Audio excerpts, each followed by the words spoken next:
যদি পারে তাহলে আমার নবী কেন রওজা মুবারক থেকে এই ভারতবর্ষের উম্মতের কাছে আসতে পারবে না? কথা ঠিক না বেঠিক? ইয়া রাসূলুল্লাহ,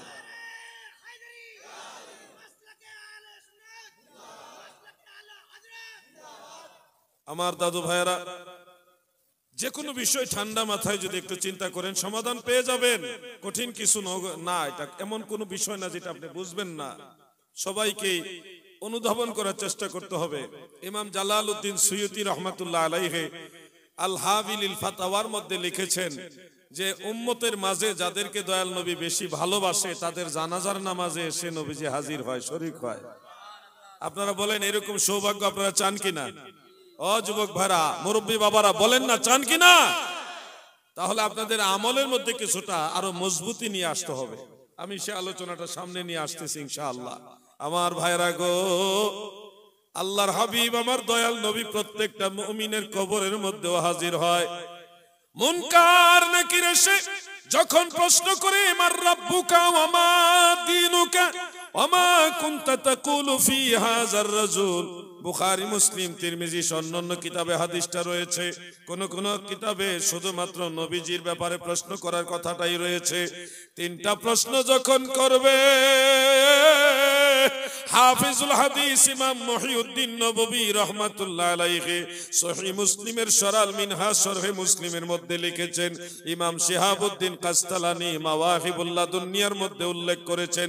ইমাম মুল্লা আলী কারি রাহমাতুল্লাহ আলাইহি মিশকাতের শরা মিরকাতের মধ্যে ওই হাদিসের তশরিহ করতে গিয়ে উল্লেখ করেছেন, যখন প্রশ্ন করা হবে মা কুনতা তাকুলু ফি হাযার রাজুল, তোমার সামনে যেই ব্যক্তি আছে এই ব্যক্তি সম্পর্কে তোমার বিগত জিন্দেগিতে কি বলতে, তখন আমার দয়াল নবীজির চেহারা মোবারক, আমার নবীজির জাত মোবারক আপনার সামনে হাজির থাকবে।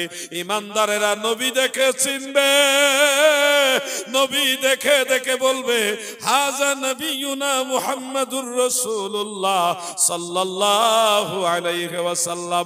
আর যারা মুমিন না, যারা আকীদা খারাপ নিয়ে মারা গেছে, সুন্নি হইয়া মরে নাই, বাতিল আকীদা নিয়ে মরেছে, তারা কবরে মুনকার নকির সওয়াল করার সময় নবীকে দেখেও চিনতে পারবে না। আপনারা একটু খেয়াল করে দেখবেন, যারা বাতিল আকীদার লোক তারা আমাদের নবীজির আলোচনা তেমন একটা পছন্দও করে না। এই কারণে একটা অনীহা অনীহা ভাব তাদের মধ্যে রয়ে গেছে। কিন্তু এই অনীহা ভাবটা নিয়ে যখন মারা যাবে কবরের মধ্যে এটার তাসির পড়বে, তারা নবীজিকে দেখলেও চিনবে না, এটার একটা তাসির থাকবে। যেমন বাচ্চা দুষ্টামি কইরা, ঝগড়া কইরা, মারামারি কইরা, দুষ্টামি কইরা বাড়িতে আইসা চিপায়, খাটের চিপায় ঘুমায় আছে, মা ডাকছে বাবা ওঠ ওঠ, ভাত খাইতে ওঠ, খাবার খাইতে ওঠ। সন্তান তো টেনশন, আমি তো অন্যায় করে ঘুমাইছি, আমার আম্মা তো আমার মারবো। এই যে মায় ডাকতেছে খাবারের জন্য, সন্তান ঘুম থেকে জাগ্রত হয়ে মা আমার কোনো দোষ নাই, আমার কোনো দোষ নাই, অমুকের দোষ। মায় কিন্তু দোষ গুণ করার জন্য, জিজ্ঞাসা করার জন্য ডাকে নাই, খাবারের জন্য ডাকছে। কিন্তু ওই সন্তান তো অন্যায় করে ঘুমাইছে, ওই মাইন্ড সেট আপ করে ঘুমাইছে, এখন ঘুমের থেকে জাগ্রত হয়ে এটাই তার কাজ করতেছে, ওই মাইন্ডটাই কাজ করতেছে। ঠিক দুনিয়াতে যারা নবীর আলোচনা পছন্দ করে না, নবীর দুরুদের প্রাধান্যতা পছন্দ করে না, নবী নবী যারা করে তাদেরকে ঘৃণা করে, নবীজিকে বা নবীজির জিকিরকে যারা অ্যাভয়েড করে, তারা কবরের মধ্যে নবী দেখলেও চিনবে না, কারণ তারা দুনিয়াতেও মদিনাওয়ালাকে মন থেকে ভালোবাসে না। ঠিক না বেঠিক?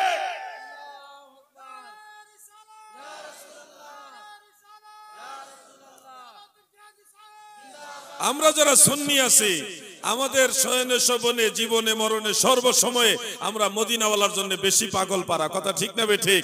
কারণ দুনিয়াতে নবী ছাড়া উপায় নাই, কবরে নবী ছাড়া উপায় নাই, হাসরে, মিজানে, ফুলছেরাতে, জান্নাতে, সব জায়গায় আমরা নবী চাই কি চাই না? আমার দয়াল নবী বিনে গো আপন বলতে কেহ নাই সংসারে, আমার দয়াল নবী বিনে গো আপন বলতে, যখন সাইরা যাইবা এই মায়ার দুনিয়া, কবরেতে আপন বলতে কাউকে পাইবা না। আর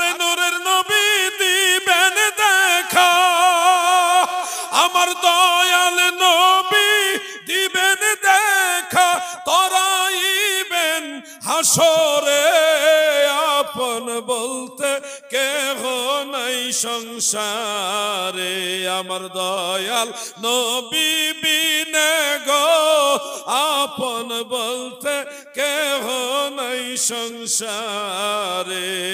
আল্লাহুম্মা সাল্লি, মাইকের ভলিউমটা বেশি কমে গেছে, একটু বাড়াই দেন।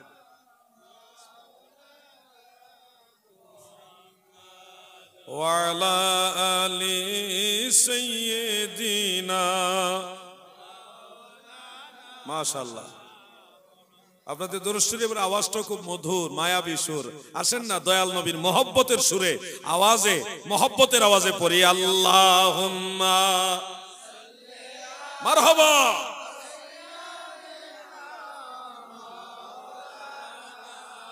মুহাম্মদ ওয়ালা আলি সাইয়্যিদিনা, মাশাআল্লাহ। मेरा दिल फिदा हो बेज़ौक़े मुहम्मद, ना दिल से जुदा हो ये ज़ौक़े मुहम्मद। अल्लाहुम्मा सल्ले, मरहबा। खूब सुंदर आवाज। ওয়ালা আলি সাইয়্যিদিনা,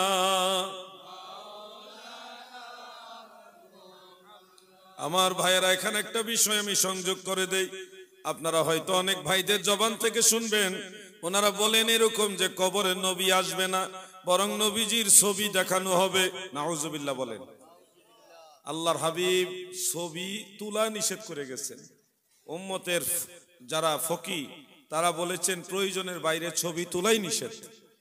প্রয়োজনের বাইরে এনআইডি কার্ড, জাতীয় আইডি, ন্যাশনাল আইডি কার্ড যেগুলি, বা এরকম জরুরতের সময় ছবি তোলা, এটা মুবাহ, অন্যথায় এটা নিষেধ। আর আল্লাহর রাসূল সাল্লাল্লাহু আলাইহি সাল্লামের ছবি থাকবে, এটা তো কল্পনার বাইরে। কি বলেন আপনারা? যেখানে ইসলাম ধর্মে আল্লাহ রাসূল সাল্লাল্লাহু আলাইহি সাল্লাম কর্তৃক ছবি তোলাই নিষেধ, সেখানে কবরের মধ্যে আল্লাহ রসুলের ছবি দেখাবে, এটা কতটুকু যৌক্তিক? এটা কখনো সঠিক না। কি বলেন আপনারা? যারা ছবির ওয়াজ করতেছেন যে কবরে নবীজির ছবি দেখাবে, আর কোনদিন এই ধরনের ওয়াজ করবেন না প্লিজ। ময়দানে মাহশারে আপনি ধরা খেয়ে যাবেন, বিপদে পড়ে যাবেন। নবীজির সম্পর্কে মনে যা চায় তাই বলে দিবেন না, একটু যাচাই বাছাই করবেন, একটু যাচাই বাছাই করবেন, একটু কিতাবাদি দেখবেন। বাংলা কিতাব দেখে ওয়াজ হয় না রে ভাই।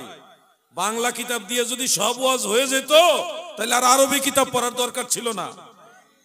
আল্লাহর ওয়াজতে আমার কথাগুলি নেগেটিভ নেবেন না, পজিটিভলি চিন্তা করবেন। আরো কিছু ভাইরা ওয়াজ করে এরকম, আমি শুনেছি এরকম ওয়াজই আছে, কবরের মধ্যে এমন একটা সুড়ঙ্গ তৈরি করা হবে। সুড়ঙ্গ বুঝেন? এমন একটা সুড়ঙ্গ রাস্তা তৈরি করা হবে, মদিনা রওজা মুবারক পর্যন্ত ওই সুড়ঙ্গ মিল থাকবে, কানেকশন থাকবে। এই বাংলার জমিন থেকে, পশ্চিমবঙ্গ ভারতবর্ষের জমিন থেকে, কবরের ভিতর থেকে সুড়ঙ্গের ভিতর দিয়ে আল্লাহর নবীকে দেখা যাবে। এরকম ওয়াজও শুনেছি।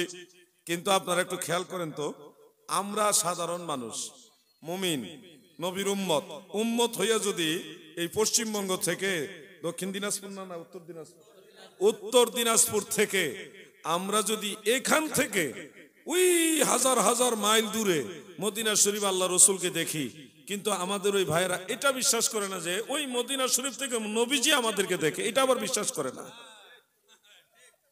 তাইলে নিজেদের ওয়াজ নিজেদের বিরুদ্ধে গেল। এটাও আজগুবি ওয়াজ, কিতাবুল আন্দাজের ওয়াজ। কিতাবুল আন্দাজ কোন কিতাবে নাই, মানে আন্দাজের কিতাবে আছে আর কি, লাগাইলো ওয়াজ চলছে আর কি। কি আজীব! যেটা মনে চায় সেটা ওয়াজ করা ঠিক নয় দাদু, একটু তাহকিক করতে হবে, একটু গবেষণা করতে হবে। আল্লাহ যেন ভাইদের বুঝার মতো জ্ঞান দান করে, বলে না আমি বোকা। তুমি কি জানো বহু উম্মত আছে যাদের সাথে মদিনাওয়ালা স্বপ্ন যুগে এসে প্রায় সময় দেখা দিয়ে কথা বলে? তুমি জানো না আমার দয়াল নবী কার সাথে এসে দেখা দেয়? এখানে অনেক লোক আছে, থাকতে পারে, যাদের সাথে আমার দয়াল নবীজির যোগাযোগ আছে। তুমি জানো না, তোমার নসিবে নাই, তোমার তাকদীরে নাই মদিনাওয়ালার জিয়ারত। মদিনাওয়ালার দিদার তোমার কপালে নাই, তুমি শুধু বলতেছো নবী আসতে পারে না। আর আল্লাহর নবী বলেন মান রাআনি ফিল মানামে ফাকাত রাআনি, যে আমাকে স্বপ্নে দেখবে সে আমাকেই দেখবে। সুবহানাল্লাহ বলে।